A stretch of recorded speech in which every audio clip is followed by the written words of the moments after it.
As Graves going to be the lock-in here, so it doesn't look like For Fun is really happening, but TSM wanting to go out with their playstyle intact. And of course, Bjergsen, a pretty standout Zillion player, even if it didn't necessarily work out against Genji in their first outing. As Peanuts and Italy likely to be picked up, that will be locked away as we're looking for an 80 top laner. Could, of course, just be a Camille, theoretically, out of Longxing right here, or they could take away a priority 80 carry or support or something like that. And it is going to be Mark's Pantheon locked away here for LGD.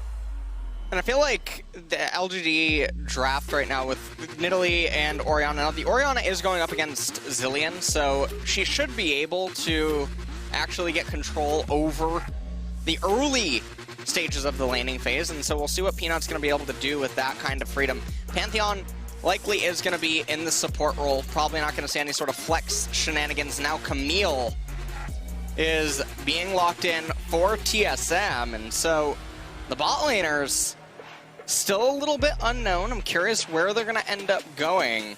Curious about what the bans are that LGD are going to throw out at them, as well as there's the Jax ban away from Longxing. Not going to want to see any of those Jax into Camille matchups that we've seen be pretty Jax favored, actually, in the couple of matches that we have seen, although nameplates do certainly play a part in that one. Tahm Kench going to be taken off the board here, as LGD do target Bifrost just a little bit. Senna still available, could likely be somewhere that TSM want to go. Senna has been very, very strong despite her loss in the previous game, as Electric Bear hits the bench.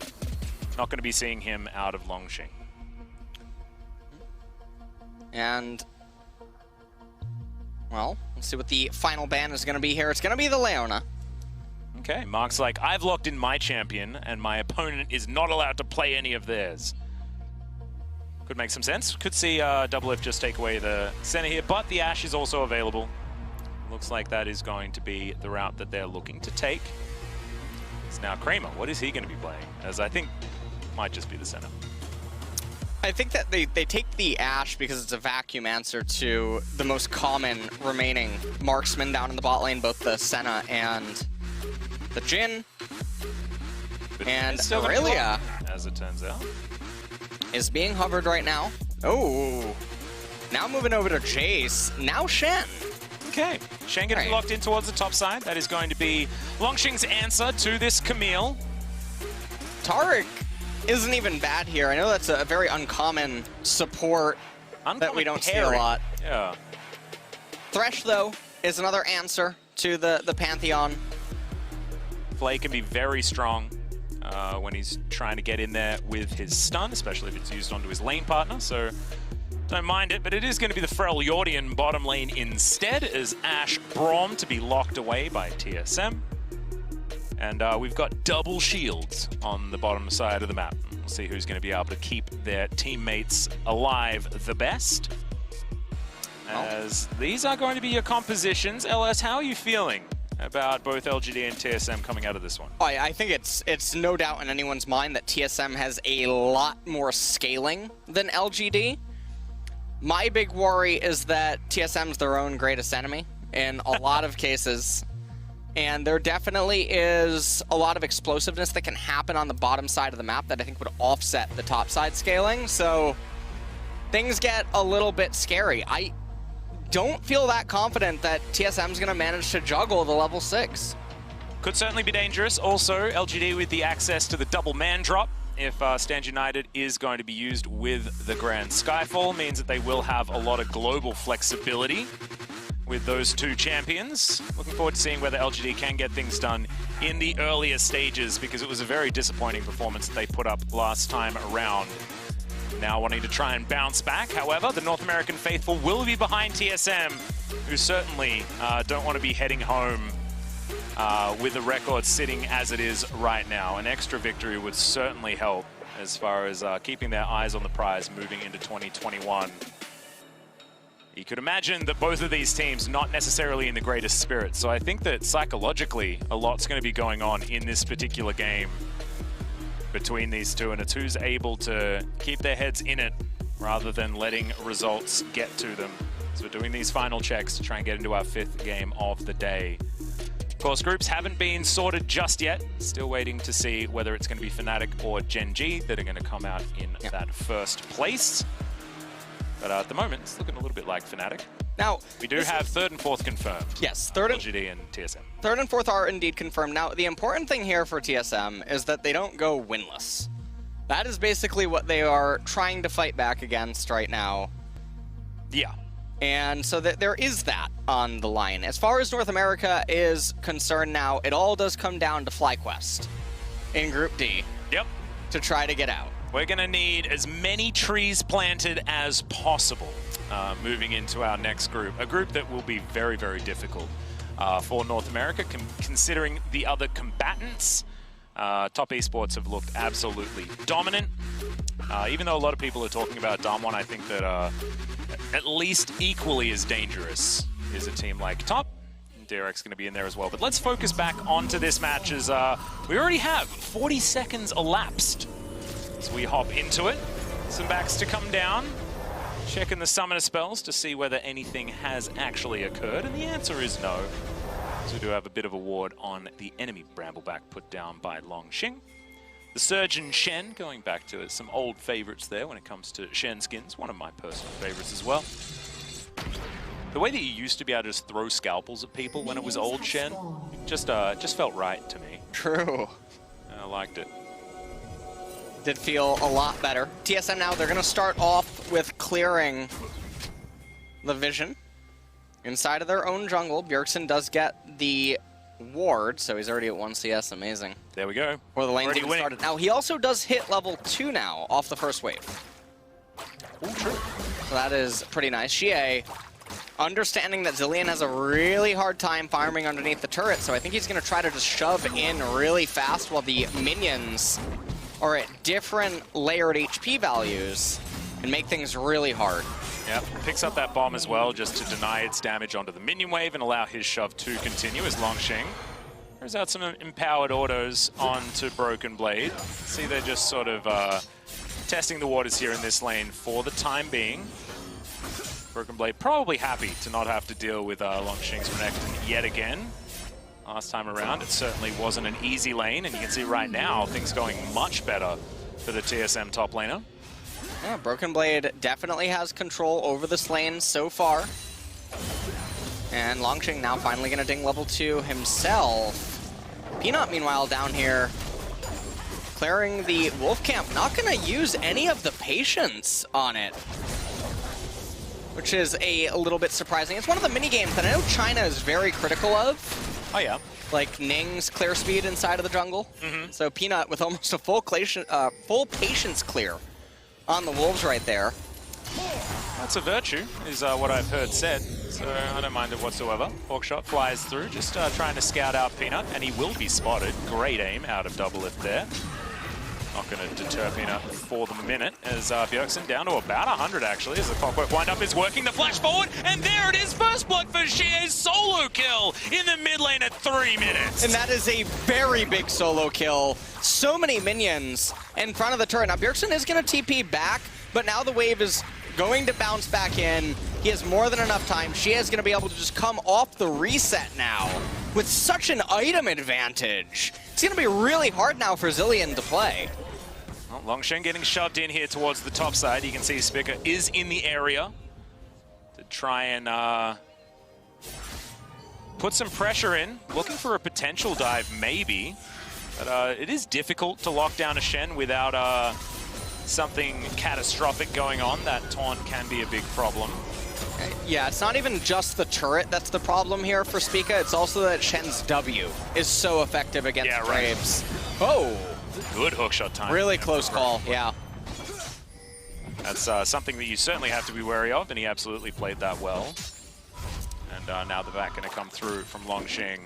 So far, early game advantage for LGD as Xie continuing to put pressure onto Bjergsen. See that health bar really not very high for Bjergsen at the moment. He's getting a lot of pressure on him, landing the bombs, but command protect and the orb circulating Xie certainly going to help out. That extra armor and MR is actually a big deal in the early game. Yeah. For the Orianna. Try not to leave your ball in the lane when you're taking damage, guys. That's the PSA. As Peanut, he's going to hop out. Speaker making his way around. Ooh, the cannon. Yeah. Oh man, this is so much pressure. Xie almost dirty farming between mid lane turrets. That's not something I thought was possible. Of course, this is a difficult lane for the Zilean, but yes. after that solo kill, it is almost impossible. And I think this is one of the highlights, actually, of Worlds, is when Bjergsen has picked a Zilean, unlike in North America, where he was winning lanes or almost going even in hard counter matchups. On the world stage, Orianna is getting the better end of him.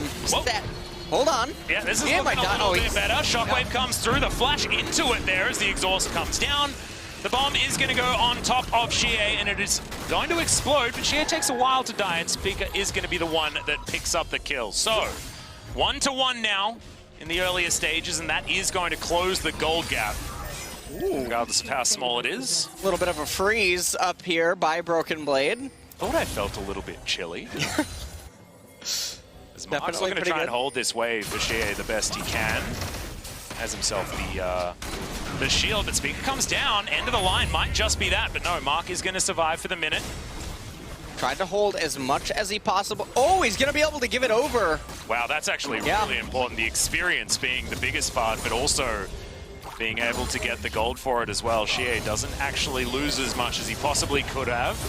As Longxing in there, Spirit's Refuge actually to deny any sort of answer from Broken Blade, and that's going to win a trade for the LGD top lane. A flash forward, that's going to be the stun Speaker, nailed by the spear, and Peanut going to help the support lock down the kill. Sometimes when you see supports getting kills, you feel bad, but when it's Pantheon, you don't feel as bad.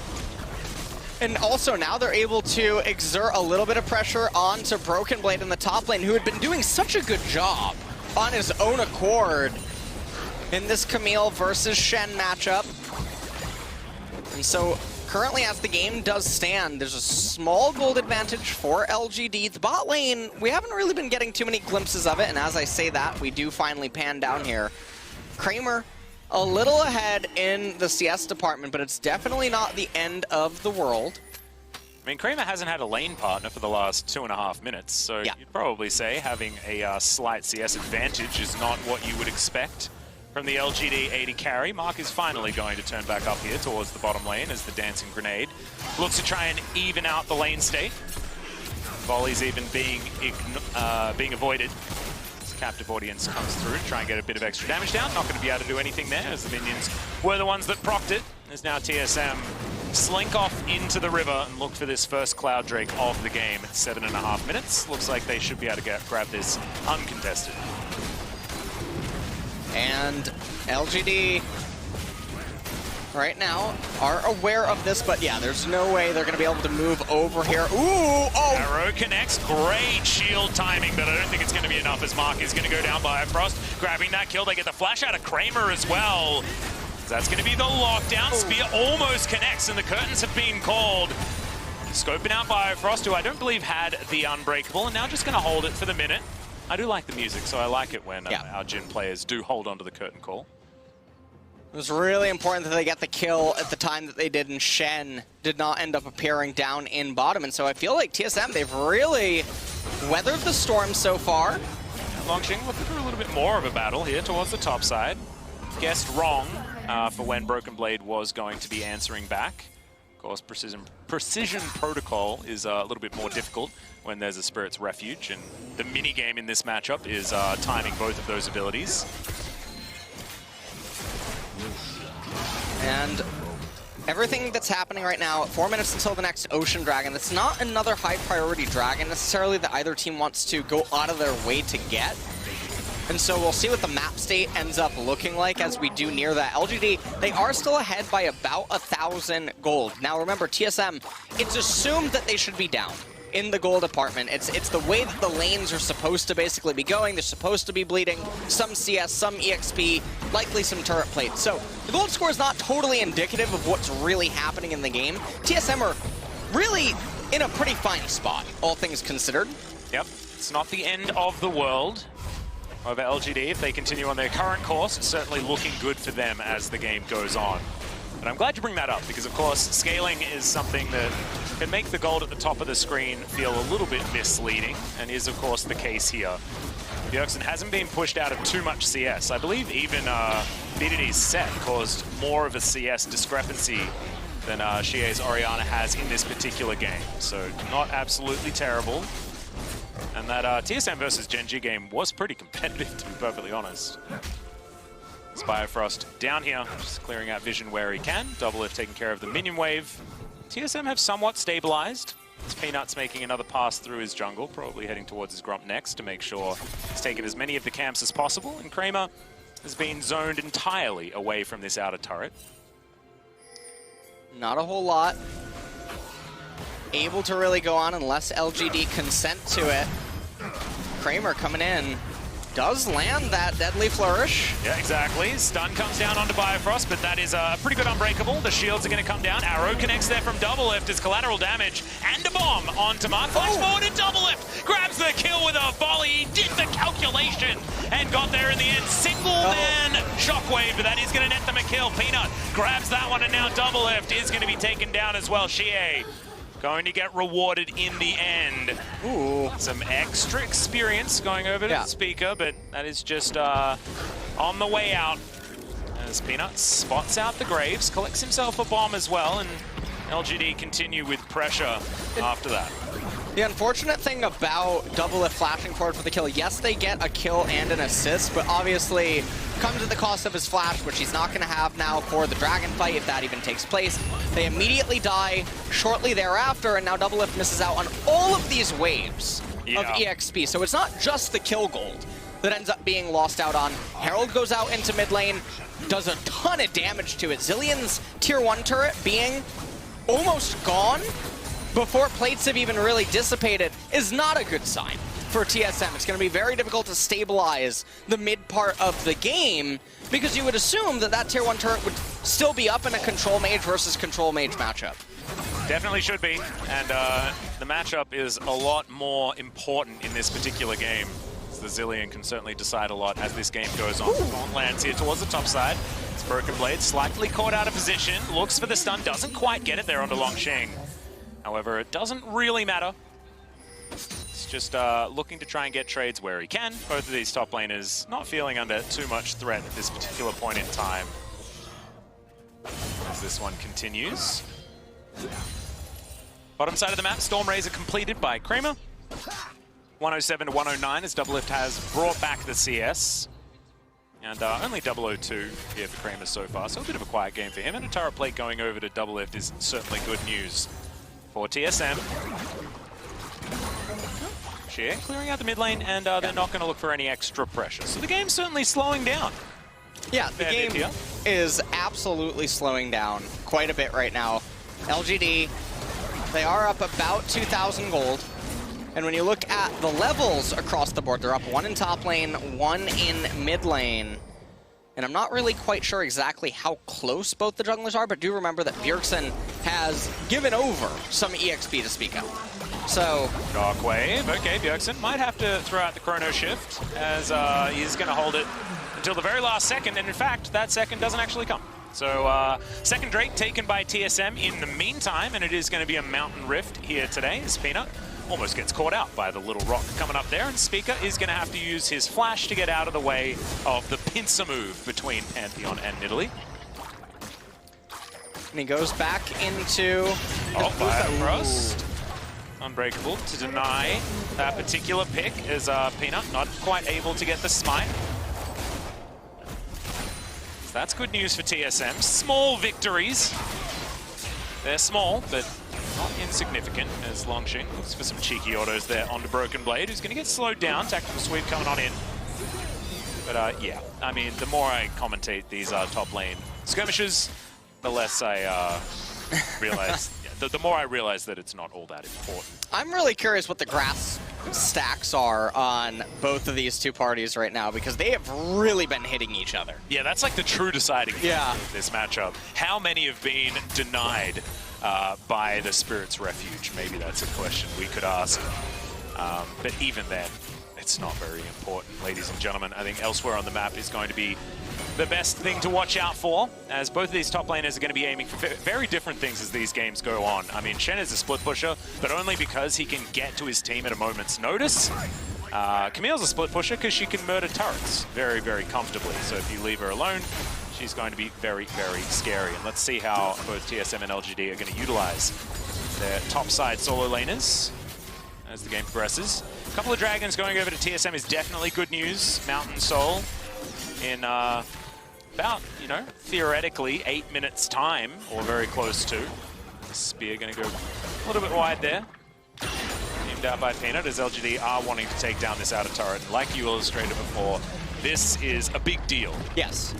And the problem with it now is that the vision play around mid is going to be a little bit more difficult for TSM, because normally you would assume, again, well, hold on. Well, hold that thought. This is a lot of people moving towards the top side as Longshing realizes it. Spirit's Refuge actually does mitigate a lot of damage, but the double bomb comes down. Broken Blade is going to grab that kill, and it looks like TSM had enough of this gentleman's agreement on the top side of the map. Yeah, I'm not totally sure why he flashed there, given that Broken Blade had Hextech Ultimatum.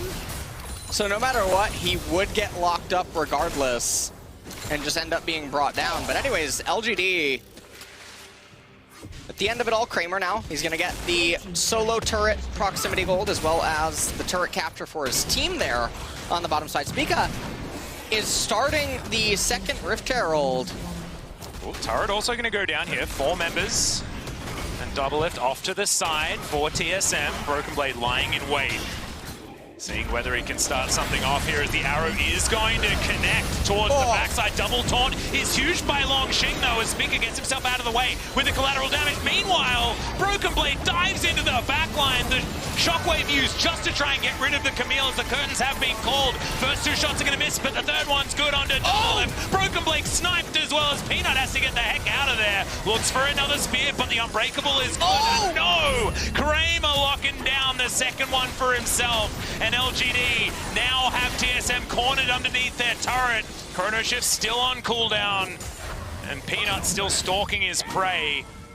Yerksen just locking up what he can. Spica didn't quite know where to walk, but is going to be safe in the end. And LGD are going to win a fight and look for their third turret of the game. And what looked like was going to be the start of some good news for TSM just turns around so quickly.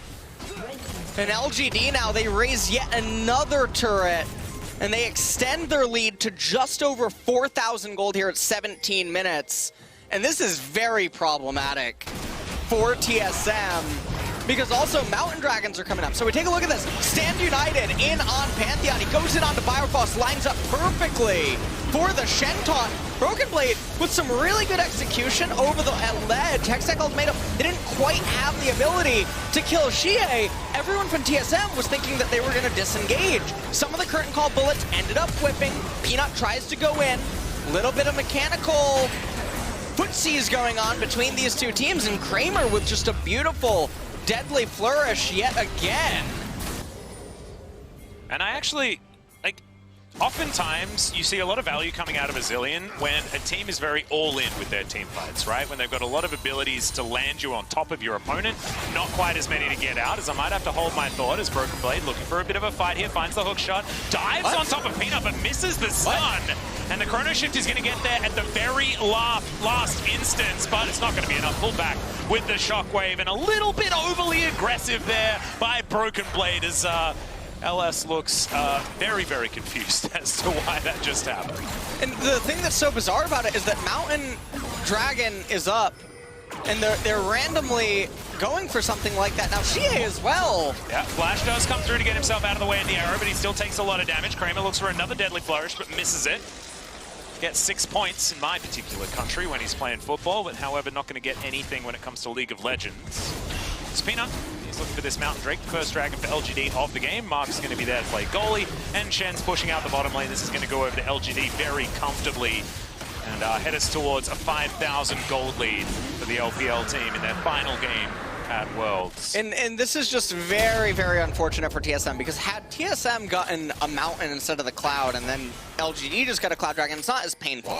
But now that LGD are the ones that they were fortunately in control of the game at the spawn of the mountain dragons, now they capture it.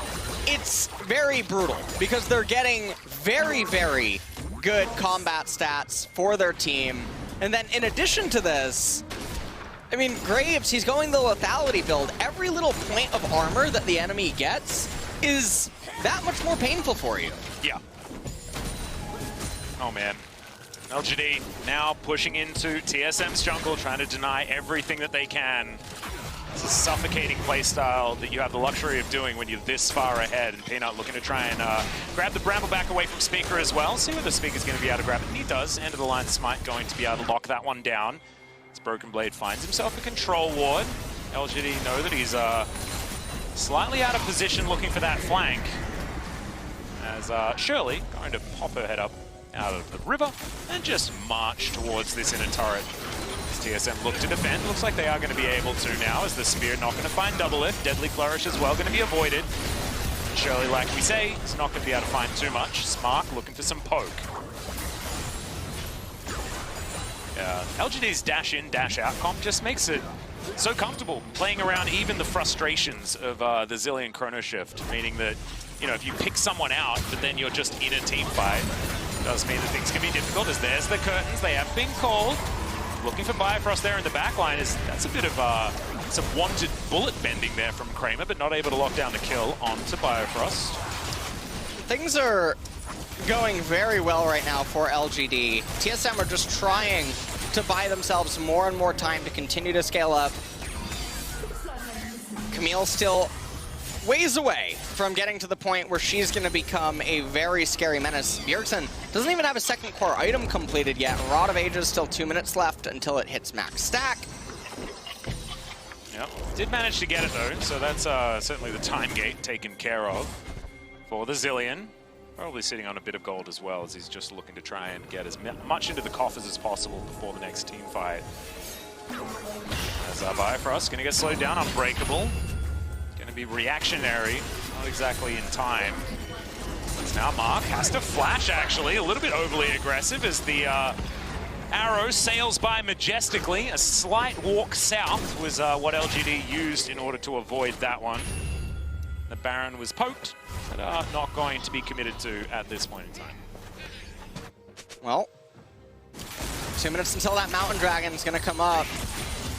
And if LGD gets that one, 12% increased resistances as champions are nearing max level, so the resistances are going to be at their highest for the amplification. It's going to be very obnoxious for TSM, especially because they're all about sustained, persistent damage in their team comp. It's not a pick comp or anything of that nature, so lots of value going to be there for LGD. Yeah, and LGD just have so many poke options as well. Even, you know, the Pantheon having his spear that he can throw out. So Peanut can just fish for opportunities where he sees fit, and then LGD can time when they want to go in. And Longshing always has his ultimate to make sure that everyone stays safe. As, back going to come through from Broken Blade. We'll see what he can actually afford. Looks like Ravenous Hydra is going to be the next item that he's looking for. It's now in the base. Not quite going to be there just yet. Mr. Caulfield's Warhammer to augment the rest of his build. Looks like he might just be leaving the Tiamat there, heading towards something like a Death Stance. Deadly Flourish. Very nice snipe. Make sure that Kramer can get all the experience and gold from these minions. Well, I want to ask you a question, Alex. Go ahead. Go ahead. I was just wondering about the percentage chance of TSM winning this game. Do you have it for me? Ooh, yeah, I think, no, I don't. What are we looking at? I just want to know the situation. How worried should we be? I would, like, if you ask, you know, my life depended on it, I would say less than 5%. Less than 5? Yeah. I'm curious what Tim would say on Twitter if you've been following his bots predictions. Oh? Evaluating the game state. No, I haven't seen that. But I have seen this team fight start off as Bifrost taking a bit of damage. Speaker. Oh, not going to get hit by that one, but the curtains come on through. And that is going to be one of the not hitting. Last bullet going to connect onto Bifrost, but no one on TSM is going to be taken down just yet. This is a fight around this second Mountain Drake. But LGD do have positional advantage on, and TSM not feeling strong enough to fight it, and I do not blame them. And LGD getting this next dragon, I mean, they just draw closer and closer. It is still 10 minutes until the Mountain Soul, which is more than enough time for Zilean to get to third item, Camille to get to third item, but at what cost are they going to end up just giving up everything on the map? They're not in a position to really fight right now, although Kramer... Yeah, unfortunately, Arrow is going to miss there from Doublelift. Good flash comes out to avoid it by Kramer. Is now Broken Blade looking for something. The rest of LGD just going to back away, and their disengage has just been flawless this game. Whenever TSM look like they want to fight, LGD are like, no, I'm sorry. It's just not happening today. They're doing a very good job at controlling basically all the sideways. LGD right now. Ooh, Speaker. Ooh. Deadly Flourish is going to connect. Spear goes through. Bjergsen blocks it. Nicely done. TSM still feeling on the ropes, though. You got a little bit of an ARAM happening here. It is. Yeah. Both of these teams are in China, but experiencing the NARAM, although we kind of took it in Korea. Oh, we had the KRAM as well. The KRAM was far more prevalent. I do definitely want to shout out the LCS. Weren't necessarily ARAMing as much as we were in seasons past. But in this game, that was a lot of time spent in mid. So, yeah, bit of a revisit to the NARAM. And it looks like all the utility items are there on the side of LGD. They're fully equipped for a team fight, if it would end up happening. Although they're so close to completed core items. If you just look at their inventory right now, it would be a little bit bizarre if they're really gonna insist on a fight. Arrow connects onto the shed, not exactly. Oh! Three-man shockwave in the back line! Deadly Flourish locks down one, and TSM, they are running for the hills. Speaker battling here against Mark, and not exactly winning out here. Jungle versus support as TSM limp away from Xie's orb. And just now, TSM, they're forced to go on the full retreat. Doublelift, no summoner spells, and now LGD, they have total control with what they want to do. They're actually not going to start the Baron. And this is what I was mentioning, in that Jin, so close to his completed item. You have Xie and Nidalee very close as well. I think that Longxing, I don't know if he's going for the Warmogs, or if he's just going to go for the Knight's Vow and go down the supportive route. Yep. So we'll see what happens there. There's the third item completed for the Jin. Oh, Xie is so close to Zhonya's as well. This is 3 items coming through from 2 of the most notable 3-item champions in Orianna and the Jin. Jin with these particular ones collected. Very similar to a lot of our crit 80 carries, but he's no exception, absolutely. As Grand Skyfall comes through, that is going to be the Stand United compared with it, as that is going to be the Chrono Ship having to be used very, very early in this fight onto Bjergsen himself. In goes Broken Blade. They're looking for Mark. He's very low, and that is going to be the Hextech Ultimatum that locks down the Pantheon. Now Longxing going to have to taunt himself out of there as Bifrost does follow willingly, and now Broken Blade going to go into his stopwatch for Longxing. He doesn't really care. He's got himself the Spirit's Refuge, keeps him alive for so long as now Speaker comes in, but collateral damage not going to be able to do enough to take down anyone more, and only Mark is going to fall after that one. And Jin definitely sounds scary, which is walking away. Now, Kramer was not there, basically, during the fight when it was at its peak moment. So, a little bit overzealous was LGD. Doublelift, no summoners, no Enchanted Crystal Arrow. All 4 bullets are going to land. Okay. Deadly Flourish as well. Okay, Kramer, chill out, mate. We get it. You can hit every skill shot. Well played. Doublelift is going to survive, however. And it does mean that he has to go for a reset here. And 50 seconds now on the Mountain Drake. He should be able to get back as Bjergsen speeds himself up. Super Soaker comes in and does get the flash out of Peanut, who will have another pounce available if another bomb does come down. But that is a very valuable flash to come out from Bjergsen, who's coming alive now on this Zilean. We'll see if he can manage to keep TSM alive inside of this game, because all the pressure is on him. Now Speaker going to get tagged by the Spear. LGD now having to deal with a mid lane minion wave. It's going to give TSM some priority around this Mountain Drake that's going to be spawning in 12 seconds time. More experience, level 15 now given over to Speaker. Peanut going to be in an experience deficit thanks to the Zillion. Good news. Longxing very tanky right now. Looks like it might be a Spirit Visage potentially coming in next. We'll have to see exactly what that item is going to be. Mark looks for the stun, does get it down there, but Stand Beside Me going to be in for Biofrost. That is going to be the Dragon taken by Double Lift, of all people. TSM did have control of the pit. Peanut goes for the smite, doesn't quite find it. In fact, this Worlds has not really been the greatest for Peanut's ability to smite. And this is definitely scary because the gold graph, I mean, you take a look at it on our screen, it is stagnating very hard, and this is a TSM Wonderland when things of this nature are happening. Speak Up does not have smite. I think they're aware of that. Well, he's still going to try and get in there, but collateral damage not going to be enough, and Peanut is going to be able to secure the Baron. Broken Blade still trying to dive in, doesn't get the stun, but does find Hextech ultimate. Two-man shockwave onto some very high priority members as the Chrono Shift is out already, and now the curtain call comes in. Hook shot out from Broken Blade, looking to try and escape this one as the final bullet barely too short there onto Biofrost. TSM do intelligently move over and will be able to take down this outer turret in the mid lane, and now they're looking for a fight. Arrow comes in, they're looking for Longxing first as they're fighting this one front to back, but LGD are going to survive, not taking very much damage. TSM not going to bite off more than they can chew, and that's just LGD. I mean, there was a fight in there somewhere, but the result is Baron for LGD. Yeah. And so they do manage to extend their gold a little bit, so we'll see how this Red Bull Baron power play is going to turn out for them in the end. But Bjergsen, he's almost level 16. Camille, almost likewise, going to be level 16 as well. And we're reaching the point where Orianna, she's going down the utility item route. And so because she picked up the Morello and then the Zhonya's, she's lacking a lot of just raw power inside of her inventory.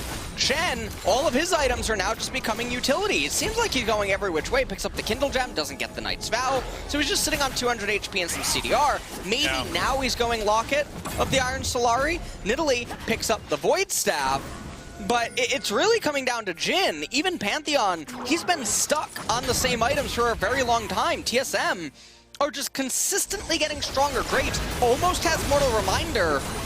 And Double Lift now has his 3 items completed as well. A cheeky extra crit cloak also. As Peanut gonna get tagged, but Deadly Flourish comes out onto Biofrost as well. Unbreakable is now on cooldown, which is important as Double Lift takes half of his health bar from one spear. I guess that's why you build a Void Star third on the Nidalee. That did a heck of a lot of damage. In the meantime, Broken Blade's taking down an inner turret in the mid lane though, as Longxing does come back and looks to try and stop that one. LGD continuing the siege. And Kramer finding another curtain call opportunity. Biofrost going to be there with the Unbreakable. So we get to listen to the music for a little while longer. Waits out the Unbreakable there, but doesn't find the last bullet. They will be able to find the turret regardless. And this is just going to be LGD brute forcing through the bottom lane. Going to be able to take that inhibitor without any response by TSM. And now the inhibitor going down isn't necessarily the end of the world if you are a TSM fan. This provides basically a lane that's now going to funnel them in gold. The only way that this inhibitor comes back to bite them, given that they have a Camille who has teleport available, is if they somehow take a catastrophic team fight and die, and LGD can end through it. Yeah. But realistically, this should just be a gold and an experience funnel. Wow! Okay. Brownie's comment. Picking the gap. Absolutely. That one is going to drift majestically around the globe that is Runeterra, as I recently learned. Yeah. I'm glad you've been keeping up. Thank you. On your reading. Yeah, well, I mean, after our first day of Worlds, I mean, you blew my mind with that information. That means I'm always aware that there could be enchanted crystal arrows coming from any which way, considering how many have been fired off the side of the map. I just liked the idea that it was flat, you know, heading off into nothingness, and then I'd never have to worry about them again. It's Broken Blade just dealing with super minions, certainly equipped to do so, as is GA. So basically double GA. This Chrono Shift going to be there for Bjergsen if they are going to team fight around the Camille.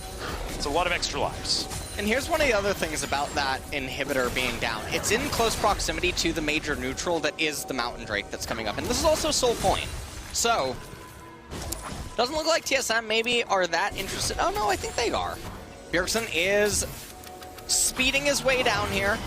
They gotta be really careful though. They don't have. Oh, whoa. Okay. Well, that's balanced. And LGD trying to poke them out right now with Italy. Longqing coming over from the left-hand side. He has a natural given flank. No teleport needed for this one. Yeah, Broken Blade thought that he was in position for a flank as well, but it has...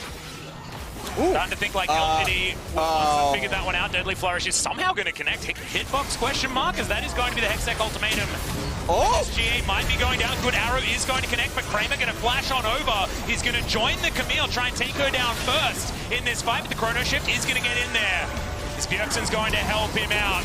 He's still alive in this fight, as Mark may not be so lucky. Collateral damage ties him up there. As Bjergsen's so close to death, but he's going to keep himself alive. Now Longqing looking for double lift and will find him. Broken Blade trying to hookshot his way out, but may not be able to get there. Oh, fourth bullet Spear will connect.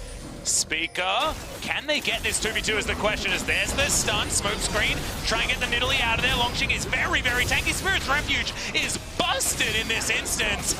And Broken Blade is eventually going to have the precision and the protocol to be able to grab the Shen. As Peanut's still looking for it, and this is the cutest little game of cat and mouse, or cat and graves, I guess. The smoke screen going to deny Peanut one more time. Collateral damage thrown down there. In the meantime, LGD, by the way, are winning the game. But this is fun. This part towards the bottom side of the map, this is what we want to see. As they are going to find Peanut, and that spear is not going to connect. The kitty cat lady just going to disappear. And Peanut now, he's going to turn his attention. It was the other way around. I'm getting all thrown out of whack because this game is just insane. What a chaotic series of events. That's going to be the third dragon going over. And everyone has a lot of resistances right now that are getting some nice amplification. So it's very mountainous. Yeah. Over LGD's way. Not entirely sure what their gaming house is, but it might be in the Alps, somewhere in China. What a chaotic fight. Now, I feel like the game is still now neck and neck, though. Inhibitor in bottom lane, because of that Nexus turret did almost end up falling in the base, but TSM were able to hang on to it. And now it looks like everyone's just cleaning up the waves right now. They don't want to lose any team fight and then lose the game. But hold on, we got a teleport. Yeah, we got the Hail Mary to come through from TSM. They're looking for Xie, who's now alone in an alcove. He does have Shockwave. He finds it on absolutely no one.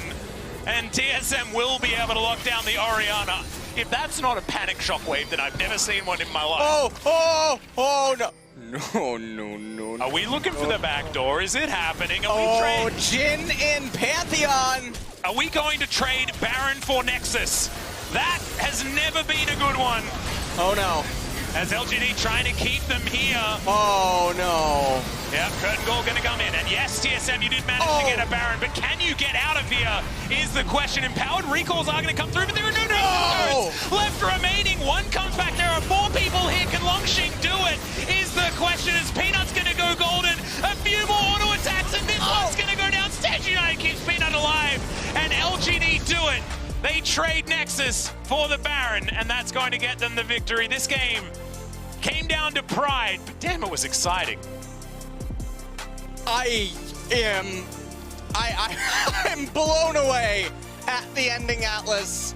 It looked like TSM were going to actually stabilize, get the Baron, have that persist into the Mountain Soul, and probably win the game. Their team comp was at the stage where it was vastly superior in a straight-up 5v5. Yeah, that wasn't exactly the Red Bull Baron power play that you were looking for on TSM's side, but I do understand why they're going for it, right? Because sometimes you get that point of desperation where you just need to make a call and commit to it, and Baron-empowered recalls are a thing. They did manage to get 4 people back there, but unfortunately, the Shen, the Spirit's Refuge, the denial of all of that damage, and Peanut also being there with a Lich Bane meant that the Nexus just did not stand for long enough.